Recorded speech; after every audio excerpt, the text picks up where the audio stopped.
So we're going to pick up separation of populations. Population separates down into fragments, one way or another. And the fragments become reproductively isolated from one another. They no longer reproduce within the big group. This fragment reproduces within its group. The other fragment or fragments reproduce within their groups. And so any kind of genetic differences in the gene pools no longer mix together. So this gene pool becomes unique from this gene pool over time. That is a huge factor in evolution. And I know you can't read this, but this is me putting this up there just to show you there's lots and lots of ways this happens.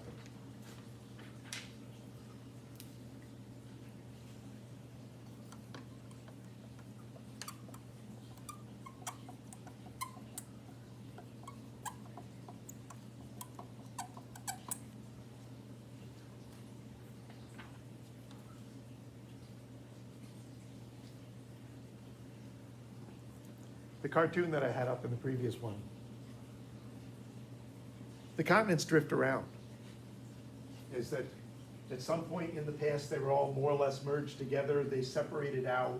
Now they're pretty separate, although India, which used to be separate, is now slammed into Asia and become part of it. North and South America are now linked in a way they didn't used to be linked. This collision, incidentally, had a significant effect on African climate. I mentioned this when in the video for the evolution lab, and it dried Africa, which was largely rainforest, similar to South America, dried out from the top down. I actually have a pointer. Dried out from the top down, so now you've got the Sahara Desert up there and a band of dry, wet savanna, grasslands. Our ancestors adapted to the savanna as it appeared, as the areas dried out and the rainforests were gradually replaced by grasslands.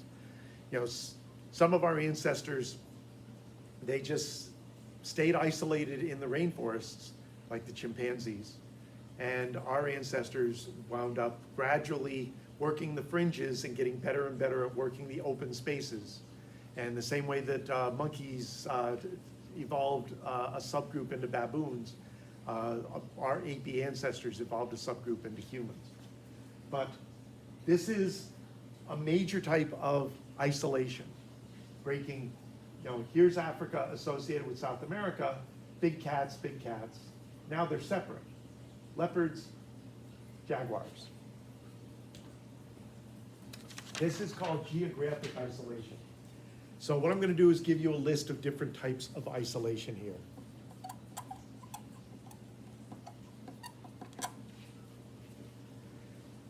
Darwin's first inspiration was comparing islands to the mainland. And one of the things he connected to bigger differences was more distance. More distance is more isolation. Once you get a subgroup off of the mainland onto an island, if there's a long way, there's not a lot of back and forth going to be happening, unless you're looking at something like, you know, birds or things that are in the water.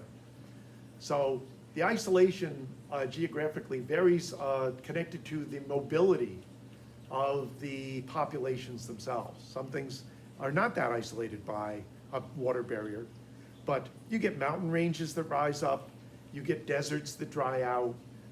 Geographic isolation is basically any physical barrier that can isolate one gene pool from another gene pool.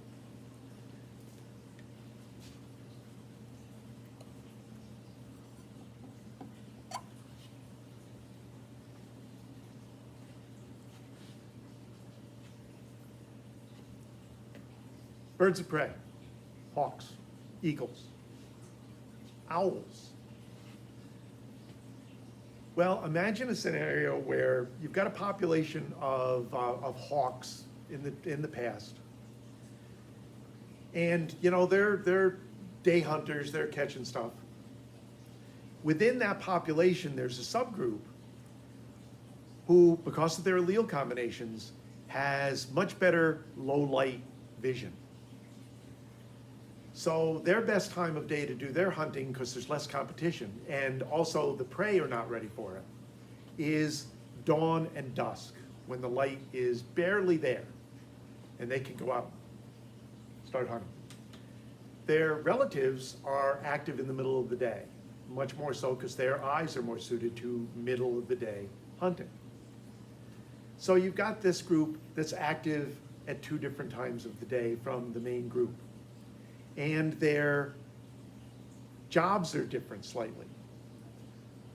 Well, the better your eyesight is in dim light, the more you can invade the nighttime. The better your hearing is, the quieter you fly and can swoop down on predators where they can't. You'd be amazed how noisy birds flopping and stuff can be. Watch any video that they put up for cats where you watch birds, you hear as the birds fly away. But what you get is a division of a subgroup in the same environment as the main group, but they're specializing in a different way. And that different way requires different useful alleles, to the point where they're working the niche, that's where they are, that's who they're reproducing with, and it isolates that group from the main group over time. And then it puts a new premium on different alleles. The original iguanas at the Galapagos Islands would have been just, your regular green iguanas. Surviving that trip on the ocean would have already kind of naturally selected for certain features: ability to live a long time on very little food, exposure to the sun, ability to swim, because you get swept off, you better swim back onto that mat of vegetation or you're in trouble. Once you get to the island though, there was no rainforest. There wasn't a lot of food. There was the dry, deserty upland food, and there was the algae on the rocks food. Two different niches to move into. And so a subgroup of the iguanas that were better on the surf and better on the algae started to do that. The ones that were better, away from the water, eating the deserty stuff was doing that. Eventually, even if they could breed together, that's not going to produce offspring with good features for either of those niches. So it's adaptive to only reproduce within your group, even if you do run into each other on the same islands. It's adaptive to just reproduce within, to reproductively isolate yourself. So niche isolation is isolation that happens in the same place, at the, doing different things. This is another one that sort of happens in the same place, but not at the same time, is that you have a subgroup whose reproductive timing is different from the main group. So they're kind of forced to reproduce only at that particular time. You see this more in plants, that a small subgroup of a flower that typically flowers in May, you get a mutation and the seeds are growing and the flowers are emerging in July. The May flowers have already gone to seed. So there's no reproduction between the May and the July groups. Now the thing about plants, like flowers very often can self-pollinate. So a mutation like that can take hold. You don't need two different individuals with the same timing mutation. But what you do need is potential pollinators. You've got to be able to produce seeds that can get through to the next year when you're producing them later in the year, maybe. There's a whole bunch of adaptive things that maybe you need to be able to do other than just the timing of your reproduction. But it does isolate one group from another, because they're not reproducing together, they're reproducing on a different schedule. I'm about to sneeze.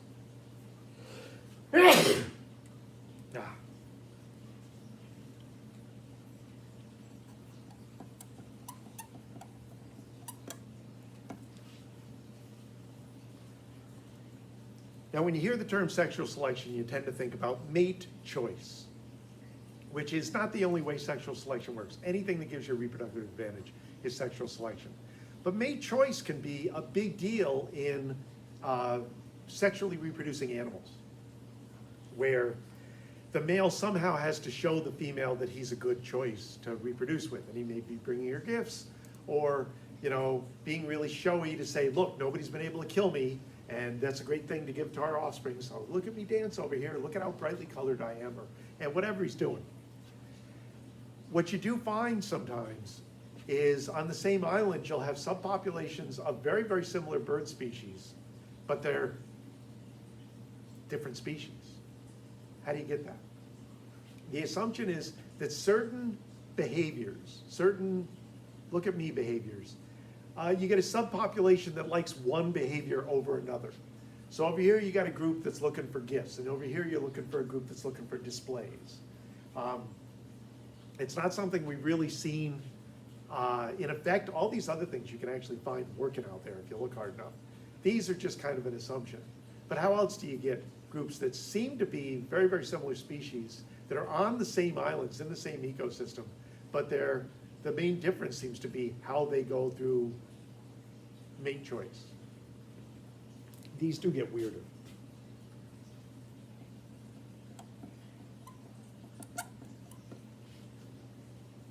Now, if you've been interested in animals, you'll run into these things that they tell you about animals that are sort of true but sort of misleading.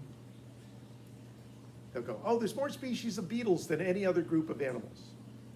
More species of insects than any other group of animals. That is true so far as there are more named species of beetles. There's more named species of insects. And that is primarily because catching and pinning and describing new species of insects has been a hobby of the Western people for centuries. If there's specialty magazines, I haven't looked, but I'm sure there's specialty websites about it. Which means that there's a bunch of people out there who are trying like crazy to find and name new species based on whatever differences they can convince other people is enough difference to name a species. I don't think we would know about this otherwise. It turns out that in some areas, same ecosystem, when you're taking and looking at beetles and looking very, very closely at them, you wind up with a subpopulation, two subpopulations, whose penises are different shapes. I mean, distinctly different shapes, you know, curlicue versus bent in a particular direction. And it turns out the females are compatible with only one of those two. So if you've got a female that's compatible with the curlicue, they cannot be mated with the one with the bent and vice versa. So mechanically, those two groups of beetles cannot reproduce with one another. In pretty much every other way, they seem identical. But it is a reproductively isolating feature, and that very often is enough to say, you know, they can't reproduce with each other. Remember, how do we determine species? They only reproduce within their group under natural conditions. Well, here they can't reproduce with the other group under natural conditions.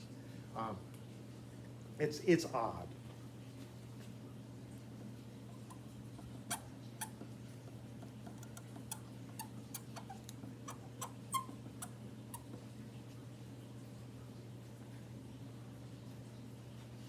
Chemical isolation.